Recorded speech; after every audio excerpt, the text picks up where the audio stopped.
So what that equated to was they're not buying shit. There's a lot of me going on, and I understand sometimes, you know, you work hard for where you are, so a lot of people don't like to share a lot of things.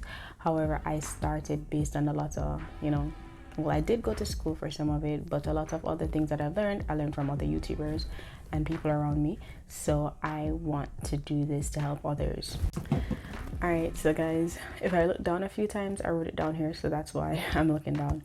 My first mistake, one of the very first things that I did when I started was focusing on followers instead of sales. And I feel like a lot of other small businesses do this as well. Like when I just started my page, it wasn't until like I made like 200 followers, then I started to focus on getting a lot more followers because I wasn't getting as much sales. So I was like, okay, let me try to just get a bunch of followers, and then if people come on my page and see that I have a lot of followers, they'll probably trust my brand more and start buying my product. No. For example, when I just started, I didn't even I wasn't even in the beginning, like whenever I really did a focus on that, it was just I was just making posts and people were liking it and it was getting attraction. But then, you know, Instagram changes algorithm, so not a lot of people will see my videos, right? So they're also just like you, another business, and just want followers. So that was a no-no. If I could go back, I would not do that. And yeah, if I could go back, I wouldn't do that because it didn't make no sense. Because they have a bunch of followers that, when, as a matter of fact, when they started following, they say, oh, they're active followers, they like your posts and shares and stuff like that. That never happened. Them just follow you and that's it. And after that, they're ghosts. So now on my page, I have like probably like 400 worth of ghost followers, literally. Like they're real people. They have their own page, but they don't serve any purpose on my page. They're not liking, following, sharing. Well, they're following but not sharing. They're not buying anything. Like it's literally a waste of space. Like I'd rather not have them. And even we have follow loops and we also have like loops. So I know this is a big one too. Like loops. Have you ever seen any of those posts where they're like, you know, I like 3 of your posts, like I like 3 of your posts, underneath this comment, like the last 3 people's last 3 posts and all of that. Yeah, never really done for me. Like a bunch of likes and no sales, what are that gonna do for me? You know, like what's that gonna do for me? Nothing. So that was a waste of time. Also, another big one, my mentor also mentioned this, but I thought I was thinking this from a while back, you know.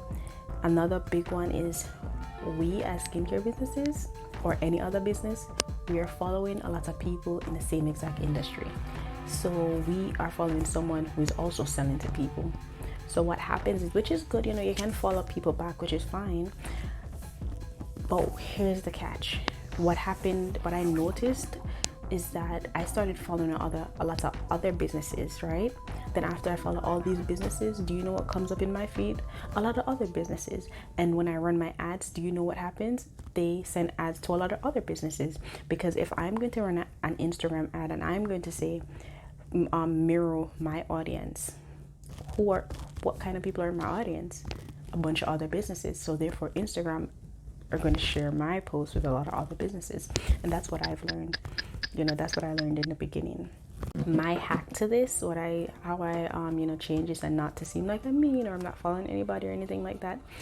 If another business wants a follow, I go on my personal page and I follow them from my personal page and not my business page. I don't follow a lot of, beginning, yes, but since recently, I cut out following a lot of businesses. So even if they follow me, I try to go on my personal page and I follow them from there. A few of them I may follow back, you know, but I follow them from there, which is better for them because then, you know, they'll be able to target humans, other people who want to buy stuff, and not a bunch of other businesses. I hope you guys understand what I'm saying by this. I'm no expert, but this is just what I learned from my experience and how it worked for me. I'm gonna be very candid. This might not, you know, a lot of us may not want to hear this, but I'm guilty of this too. Following other businesses will only result into, unless you're very strong-minded, following other businesses would only result into you feeling less than, especially if you follow a business that has like way more followers than you, and you're doing the same thing but they have like way more followers and you're making like thousands of sales and things like that. Yes, they can be inspiration, but if you're on your business page and every time you go on your business page you see 200 followers and 2 sales, when you scroll through your news feed and you see other businesses making thousands of sales, you may unintentionally feel bad. Like you unintentionally feel jealous, unintentionally kind of bad mind them, which you don't mean to bad mind them, but that's how the human brains work. You're like sitting there like, damn, why can't I get these amount of sales? Like, you know, look how she's doing really well. And then what ends up happening is that you don't even realize it, but you start to try to be that person without even noticing, right? Let me elaborate on what that means. Is like, for example, when I just started, there was people that I followed that I really looked up to and I liked their business and stuff. And then when I started my business, even right down to my packaging, I didn't mean to, but I started to want it to. I thought like I was being myself, like, you know, my brand was being my brand, but I realized that I was starting to kind of look like other brands that I follow, and that was not my intention. But because that's what I was influenced by at some point, so it came out into my artwork, it came out into my creations, and that's not what I wanted, you know. As a result of me starting mirroring someone else without even realizing, I had to rebrand. I think I rebrand 4 times, and the 4th time, the last time that I rebrand, I think I'm gonna post it here to show you. This is my last rebrand. That rebrand was the most powerful one, because that was the only rebrand that I did that I was actually like, yeah, this is what I wanted to do. This is actually what I wanted to do from the beginning, but I didn't do it because I didn't think that it would represent me well. And as a matter of fact, no, I thought it would be too much of me coming out in my brand. And then after time of me healing and just a whole bunch of stuff, like doing this whole business thing is a lot of things, mindset healing, but that's for a different video. I realized that I did not need to dim myself down and my personality to make my business grow. It was possible for me to have a business, make my business be a representation of me and my personality, and still be professional and still be separate from my personal life. But it was something that I was happy about, and from it being something that I'm happy about, I was more in tune. I was more willing to work on it because I see myself in it and my dream, like I saw it in it. So it made it easier for me to want to work for it. Like I want to look at the labels. I love what I see, and it did represent the owner, which was the plan. Another mistake a lot of us make as newcomers is number 2, not testing products before you put them on the market. This is what kills. I've been guilty of this. I think when I just started, I had done it. I think it was not my soap, some mask or something I created. I think no, it was a scrub. And I would like create them in the week, and then boom, I would post them by the weekend. But what happens is it's harder for me to sell those products, and it may be harder for you to sell. I don't know, everybody's different, but it's harder for me to sell those products. Why? Because I can only say, oh, what the ingredients are good for, but I can't give you a human review of it. Do you understand what I mean? Like for example, my body butters, I personally use them. I use them all the time. Like I use them all the time. So when I'm selling to a customer, because I do have I pop up at on Sell Them Market, and I have a customer in front of me, I can tell them how it feels. I can create a picture for them with my words because I've used the product, right? I can also tell them what it will do, what it does for me, and what it does for maybe, you know, my other customers, because I tested it out first. You know, so there's certain products that require testing before, and it's also better to test it to know how long it's gonna last. I know they have like different kits that you can use to test how long it's gonna last, but I like to physically test my products. Why? Because I want to use it in the bathroom.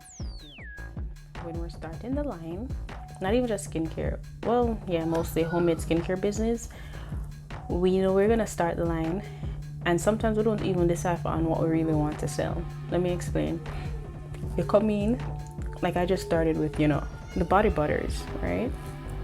And then we start with a body butter, but because you weren't as clear as where you want your run to go or what products you may want to add or anything like that, now you're on your social media scrolling through and seeing other companies make certain products, and when you see that product, you assume that, hey, maybe I should add this type of product to my line just because, you know, people want it.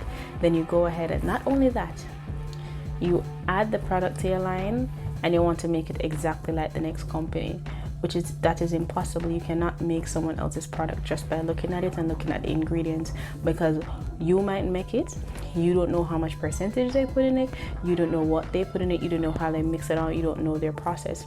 So you might think you do and go ahead and attempt to make this product so you can add it to your line, and then your result may be trash. Don't get me wrong, some people do it and it's good, still not the other company's product, but it turns out okay. But for the most part, someone else might do it and it just might be trash. And it's trash not because you never do your research properly, it's trash because you're still trying to do someone else's things, you're trying to steal someone else's idea, you're trying to mimic someone else's product, and that's not going to work. You know what I'm saying? So it makes sense that you just be creative.